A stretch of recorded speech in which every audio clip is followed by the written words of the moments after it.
안녕하세요. 재미있는 신약 이야기 인바이블 신약 같은 조병수 교수입니다. 오늘은 누가복음을 같이 공부하도록 하겠습니다.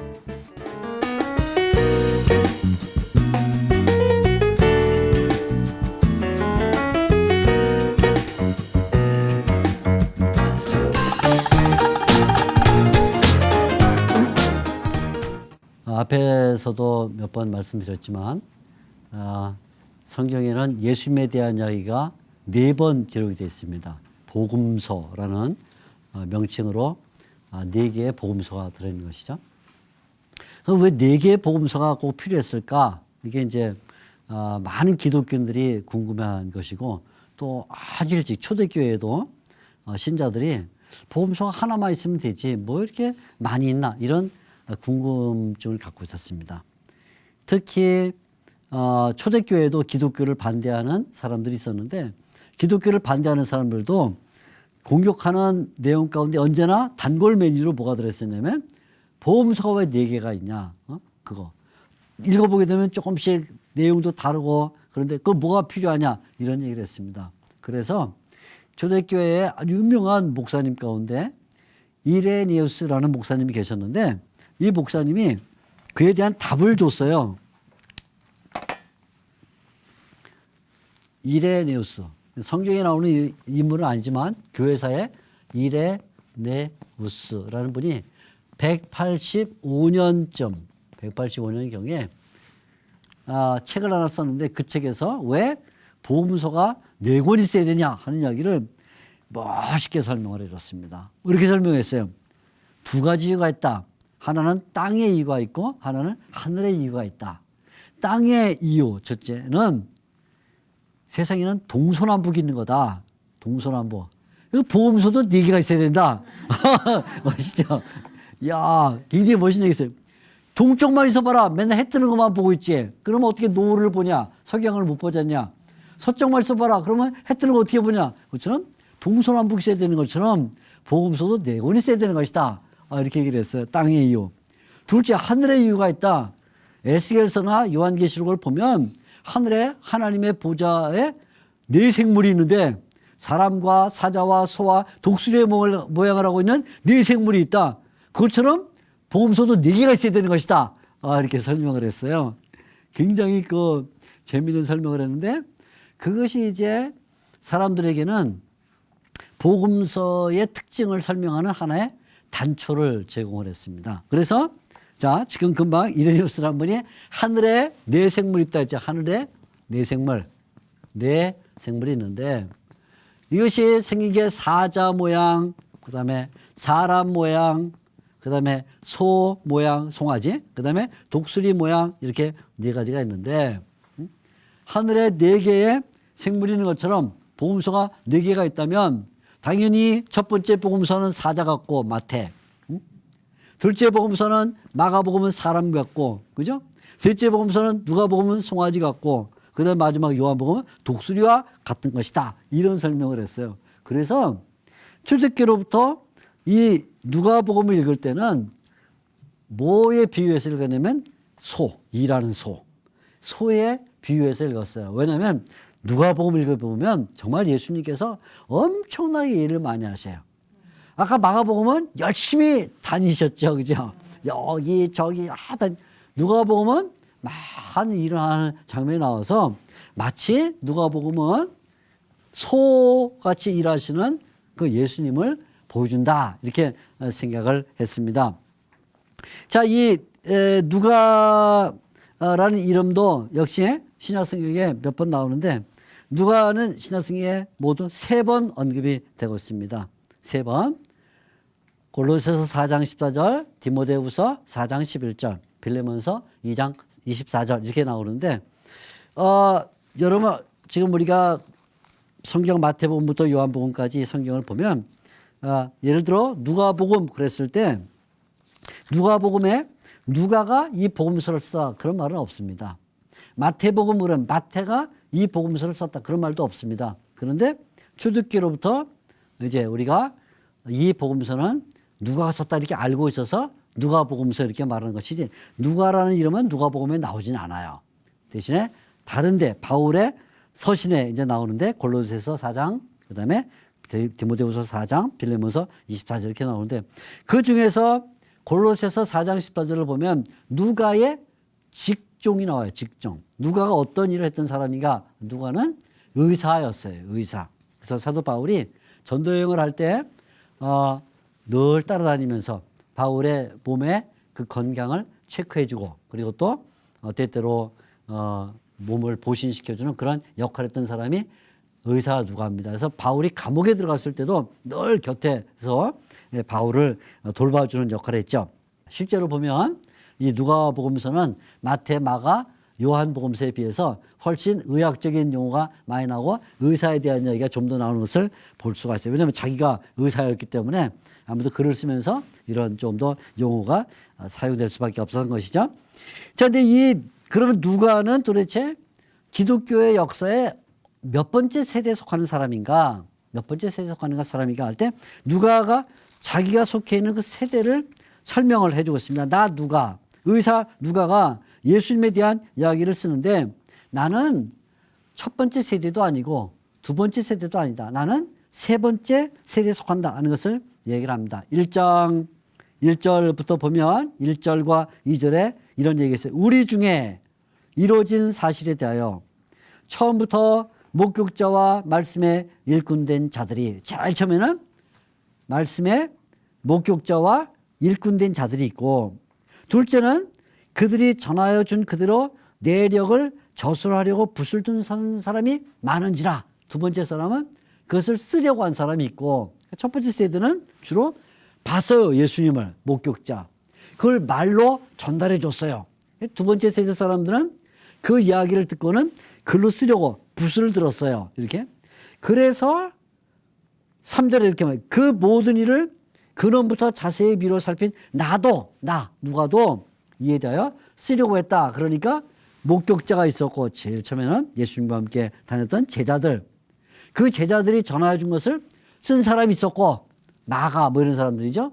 그 다음에 나도 그것을 쓰려고 한다. 그러니까 누가는 기독교의 세 번째 세대에 속하는 사람이다. 이렇게 우리가 어렵지 않게 알 수가 있습니다. 자, 그런데 이 누가가 이제 이렇게 세 번째에 속해서 이 글을 쓸 때 하나의 원칙을 세웠어요. 그냥 막 쓰는 게 아니라 뭔가 좀 질서 있게 얘기를 해야겠다. 누가 들어도 알아듣게 해야지. 이게 그냥 주절주절 얘기한다고 알아듣냐. 그러니까 뭔가 좀 원칙을 세우자 해서 세 가지 원칙을 세웠습니다. 그 이제 1장 3절에 나오는데요. 첫째는 근원부터 써야겠다. 근원부터. 둘째는 자세히 미루어 살핀 나도 자세히 써야겠다. 세 번째는 데이빌로 각하에게 차례대로 써보내겠다. 그래서 세 가지 원칙을 세웠습니다. 이 근원부터란 말은 마태와 마가보다 훨씬 더 앞 이야기부터 써야겠다. 그래서 마태는 예수님의 출생 이야기부터, 마가는 예수님이 등장한 이야기부터 썼다면 누가는 그보다 앞으로 가려고 하니까 예수님보다 먼저 출생한 사람이 누구냐? 그 사람은 요한. 그래서 요한의 이야기부터 써요. 훨씬 앞으로 간 거죠. 그러니까 누가는 굉장히 그 의식을 갖고 마태와 마가보다 좀 더 앞에 이야기를 쓰겠다 이렇게 나갔습니다. 그래서 세례자 요한의 이야기를 썼어요. 두 번째는 자세히 써야겠다. 그러다 보니까 제가 좀 이따 금방 말씀드리겠지만 누가는 마태와 마가복음에 들어있지 않은 이야기를 많이 써요. 많이. 그래서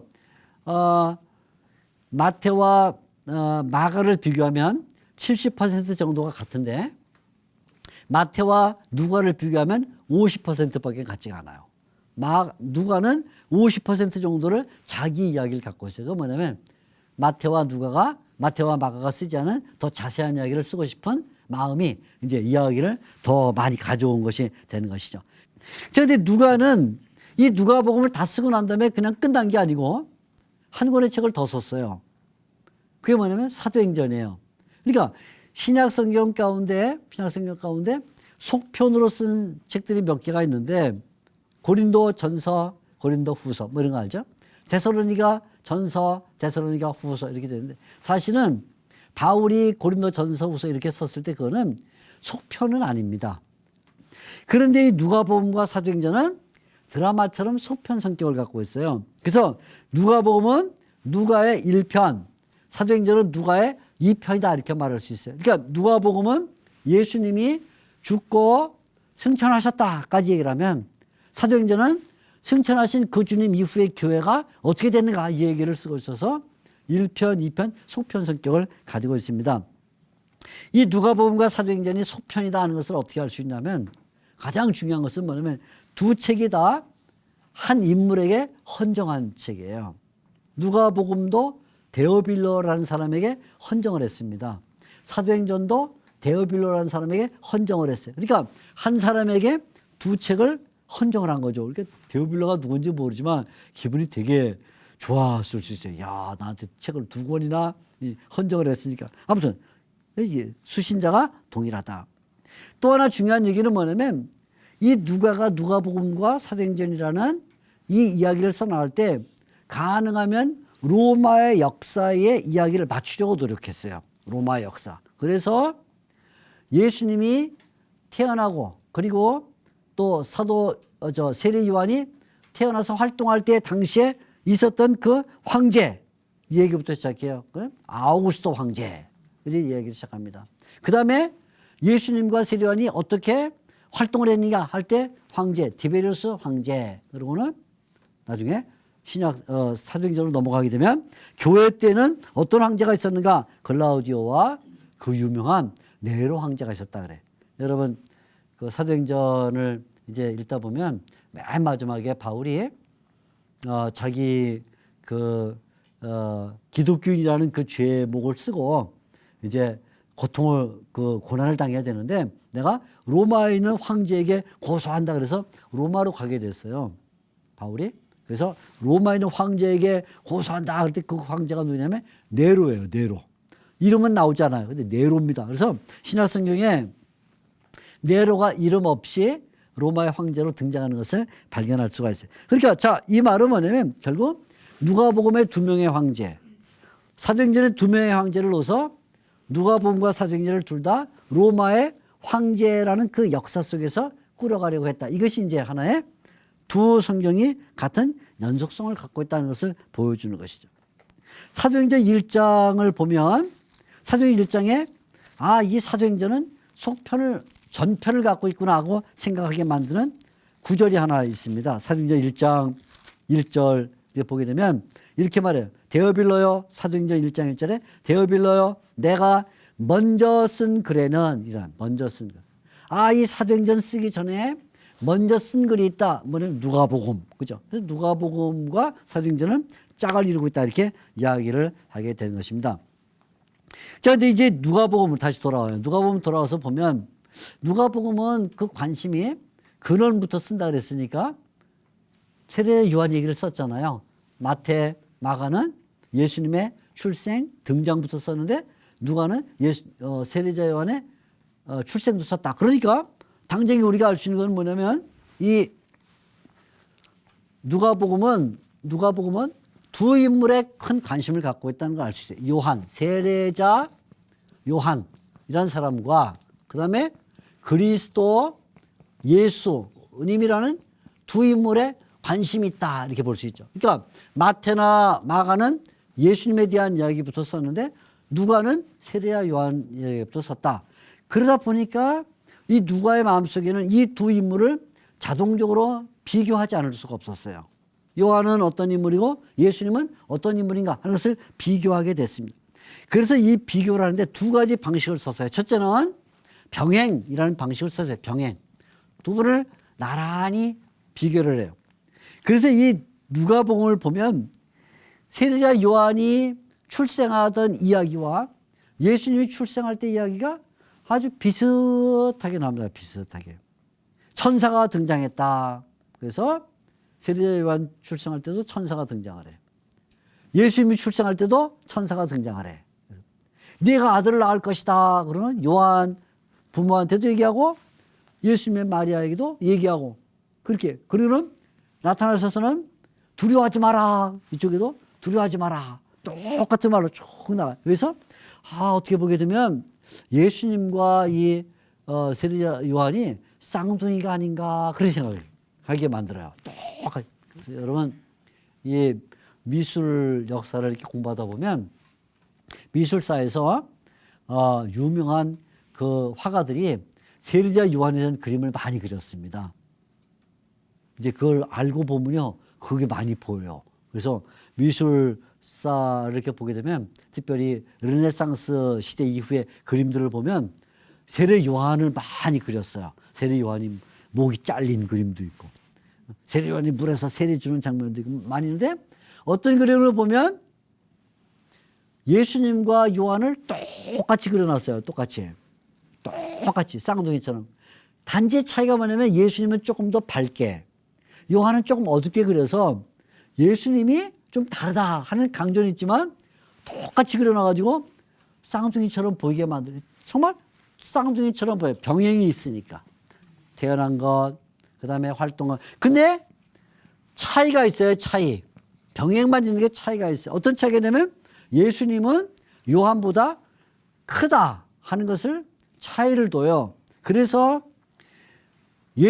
세례자 요한의 어머니가 엘리사벳인데 엘리사벳이 어머니고 여기는 엘리사벳. 예수님의 어머니는 누구죠?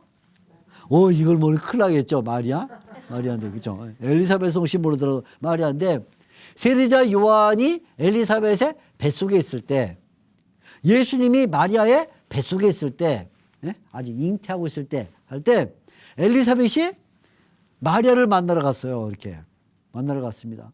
이 마리아를 만나러 갔더니 엘리사벳의 뱃속에 있는 요한이 뛰어놀았어요. 깜짝 놀라가지고. 왜냐하면 뱃속에서 예수님을 만나가. 뱃속에 있는 예수님을. 희한한 일이죠. 그죠? 뱃속에 있는 아기가, 뱃속에 있는 요한이 뱃속에 있는 예수님을 만나고는 뛰어놀았어요. 깜짝 놀랐어요.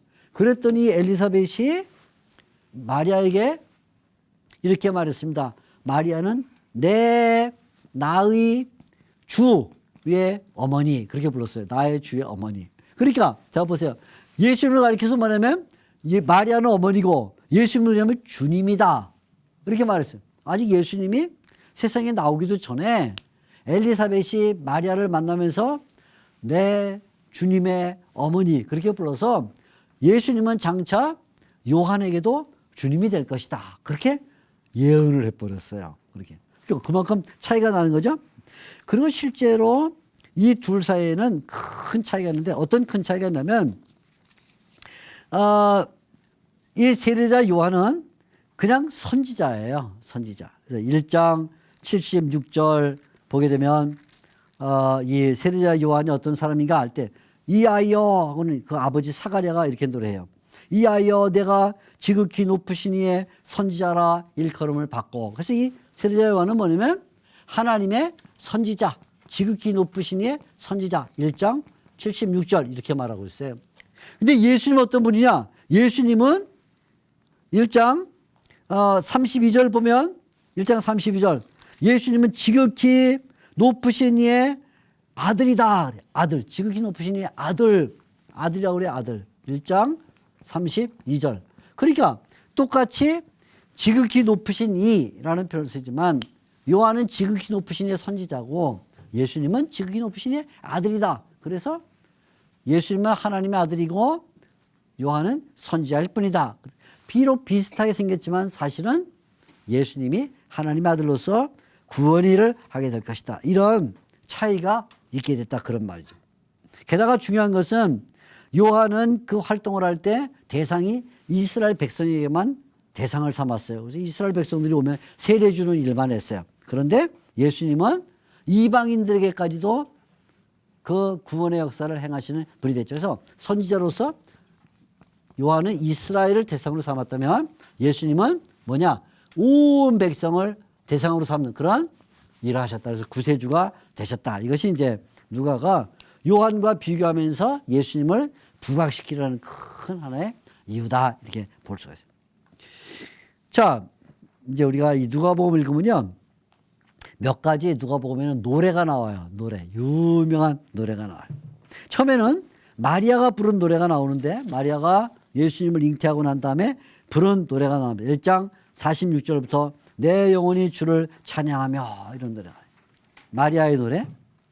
둘째는 예루살렘에 나이 많은 사가랴라는 선지자가 어린아기 예수님을 보고 부른 노래가 나옵니다. 1장 68절 보게 되면 사가랴가 찬송하리로다 주 이스라엘의 하나님이여 이렇게 노래를 부릅니다. 세 번째는 예수님이 출생했을 때 천사들이 노래를 불러요. 그렇죠? 하늘에서는 하나님께 영광이요 땅에서는 평강이로다. 그럼 노래를 불러요. 그래서 천군의 노래가 나오고 마지막에 네 번째는 예루살렘에 큰 아주 일꾼이었던 시몬이라는 사람이 노래하는 장면 2장 29절에 보면 주제여 이제는 말씀하신 대로 종을 평안히 놓아주시노다 이렇게 노래가 나오는데 이 네 개의 노래는 기독교 교회가 오랫동안 찬송시로 사용을 해왔어요. 근데 요즘은 이제 우리 개신교들 교회가 이 노래 가운데 오직 하나만 불러요. 뭐냐면 하늘에는 하나님께 영광 땅에는 평화 이 노래만 부르고 나머지 세 개는 잊어버렸는데 그대로부터 이 누가복음이 기록된 이로부터 지금까지 교회가 네 가지 노래를 늘 불러왔어요. 그러니까 우리가 앞으로 회복해야 될 내용들인데 첫째 마리아의 노래는 그 중점이 뭐냐면 하나님이 옛날 아브라함에게 언약을 맺었다. 아브라함에게 언약을 맺었어요. 뭐냐면 내 씨에서 메시아가 나오리라 언약을 맺었습니다. 그런데 그 아브라함의 언약이 이루어졌습니다 하고 감사하는 노래예요. 그러니까 하나님이 이스라엘 백성에게 약속을 하시면 절대로 그 약속을 저버리지 않는다 하는 거죠. 예수님보다 아브라함은 얼마나 오래전의 사람이냐면 얼마나 오래전 사람일까요? 아브라함이 예수님보다 100년? 500년? 1000년? 2000년. 2000년 전 사람이 2000년 전. 그런데 하나님이 2000년 전에 아브라함에게 한 그 약속을 잊지 않고 예수님을 보내셨다. 둘째는 사가랴의 노래. 세례자 요한 아버지 사가랴의 노래는 역시 아브라함의 약속을 기억하면서 하나님이 우리에게 구세주를 보내셨다. 그걸 노래해요. 그래서 1장 78절을 보게 되면 위로부터 돋는 해가 우리에게 임하였다. 돋는 해가 맺다. 아브라함의 한 약속을 잊지 않고 우리에게 구세주 어둠과 죽음의 그늘에 앉은 자들에게 빛을 비추는 예수님이 오셨다. 감사하다. 그거는 구세주가 오신 것을 감사하는 노래를 불러요. 굉장히 아름다운 노래예요. 그리고는 천군 천사가 2장 14절에 예수님이 오셔서 그걸 놓고 하나님 앞에 영광 사람들에게는 평화다 하는 노래를 불렀어요. 마지막에 이 시몬의 노래 2장 29절부터 나오는 노래는 뭐에 대한 노래냐면 그런데 그 하나님이 아브라함을 통해서 구세주를 보내서 하나님께 영광이 된 그 예수님은 장차 이스라엘 백성에게만 구원을 베푸는 분이 아니라 그분이 이방인들에게도 구원을 베푸는 분입니다. 이걸 강조합니다. 그러니까 이 일종의 이 노래들은 어떤 논리적인 연속성을 가지고 있어요. 자, 보세요. 어떻게 됐냐면 먼저 마리아의 노래. 마리아 노래는 아브라함을 얘기해요. 아브라함 약속, 언약 이렇게 얘기합니다. 자, 마리아. 근데 이에 대해서 요한의 아버지인 사가랴 발전돼요. 이 아브라함의 언약에서부터 예수님이 오셨다. 구세주가 오셨다 하는 것을 말합니다. 이렇게. 그런데 이 구세주가 오신 것을 놓고 천군은 뭐라고 노래 부르냐면 이것은 하나님께 영광, 하나님께 영광, 사람들에게는 평강이 됐다. 이렇게 말합니다. 천군 천사들의 노래. 그리고는 마지막에 시몬이라는 사람은 바로 이 하나님께 영광, 사람의 평강이 뭐냐면 이것이 이방인 모두에게 이방인에게 구원이 됐다 이렇게 말하고 있어요. 그러니까 여기 나오는 이 노래들은 그냥 뭐 신이 나갔고 아이고 예수님 오셨대 기쁘다 구주 오셨네 그게 아니고 그냥 어떤 논리와 신학을 갖고 있는데 이것은 거꾸로 보면 2000년 전에 예수님 오시기 전 2000년 전에 주신 약속이다. 2000년 전. 그죠? 이것은 위로는 하나님께는 영광이 되는 것이다. 그리고 온 세상에는 이방인의 구원을 베푸는 것이다. 그래서 과거 2000년으로 백. 그 다음에 하늘에 하나님께 영광으로 업시키는 거야. 그죠? 그 다음에 장차 이 세상의 모든 사람들이 이 구원을 받을 것이다. 라고 와이드 쫙 펼치는 거야. 그러니까 이 노래들은 그냥 누가 보면 기록하다 심심하니까 종이가 좀 남네, 잉크도 좀 남네, 에이, 모르겠다, 노래 몇 개 잘자 그런 게 아니라고요. 굉장한 신앙을 가지고 예수님이 그 약속, 아브라함의 약속을 이루시고 그는 하나님께 영광이 되고 사람들에게는 이방인까지 구원을 베푸시는 분이 될 것이다라는 이러한 전체적인 내용을 담고 있는 그런 노래인 것이죠.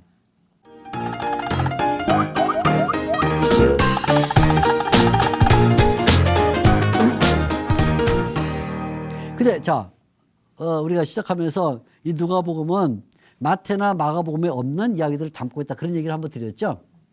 뭐가 들어있을까요? 여러분이 성경, 특히 복음서를 읽으면서 재미있다 생각하는 건 다 누가복음에 있어요. 그렇게 생각하시면 돼요. 간단합니다.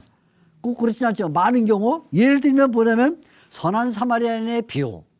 마태, 마가 백날 읽어보세요. 없습니다. 사마리아 사람은 나오지만 비유는 안 나와요. 어리석은 자의 비유. 네?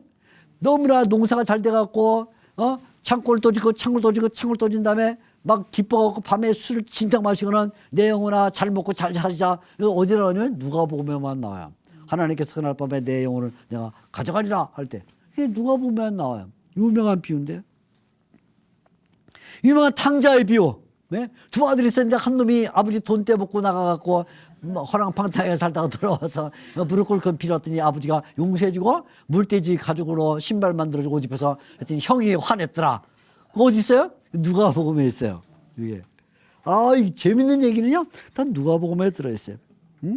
부자와 라사로 비유. 예? 바리새인과 세리의 비유. 바리새인과 세리. 바리새인은 성전에 올라가고 하나님 저는 하나님께 11조도 드리고 저는 일주일에 2번씩 금식하면 하나님 제가 바로 의인입니다. 세리는 그 옆에서 주여 제가 죽을지입니다. 어디 누가복음에 들어있어요. 재밌는 얘기는요.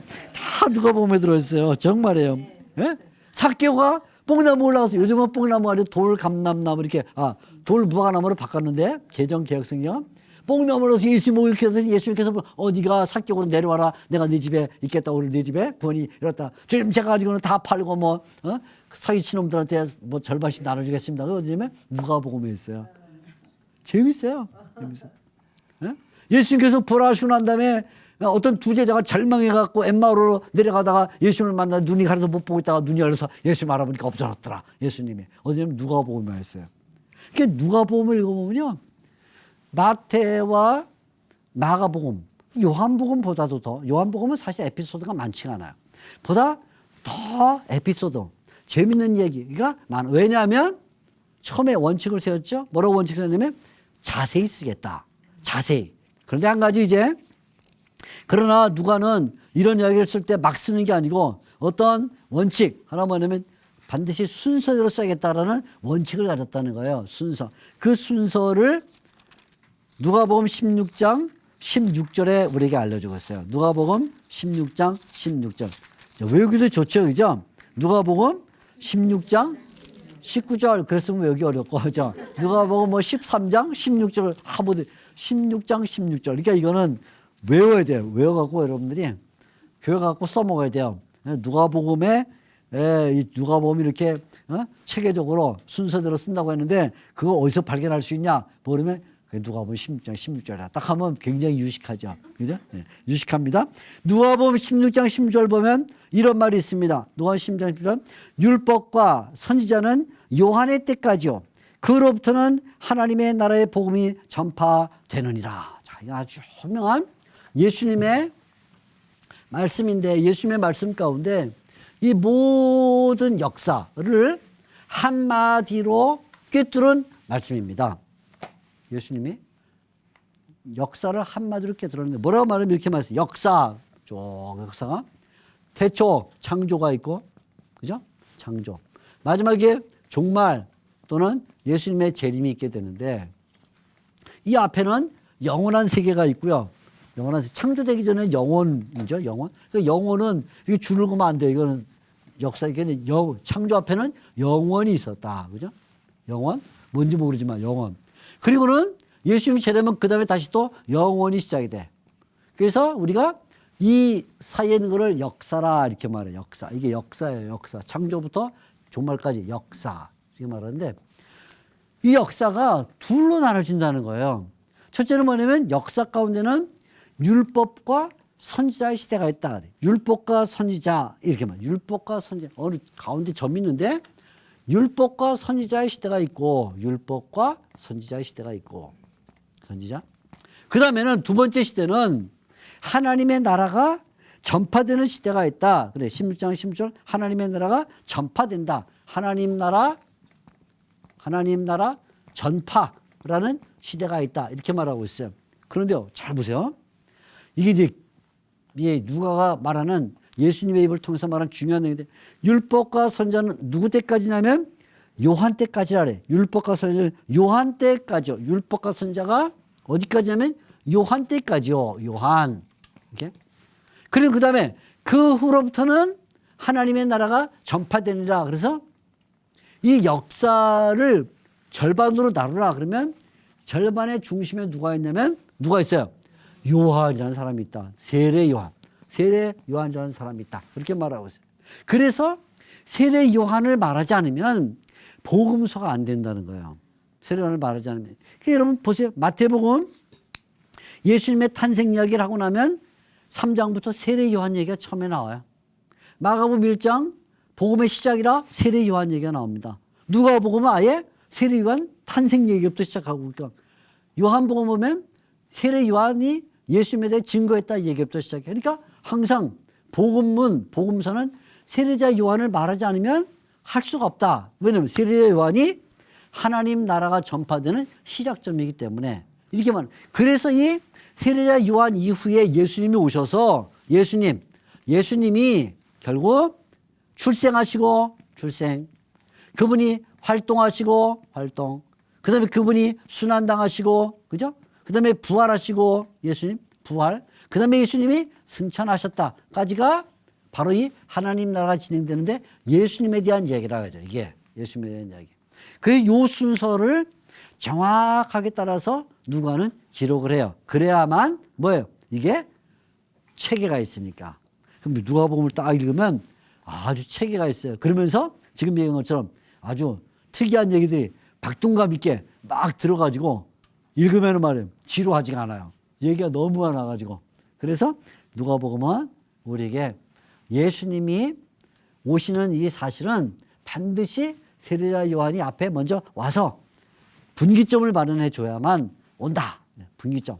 그 세례자 요한은 예수님의 선구자가 되고 예수님이 드디어 복음 사역을 전한다 하는 내용을 말해주고 있습니다. 우리가 이 누가복음 읽을 때 항상 잊지 않아야 될 것은 바로 이런 원칙 세 가지.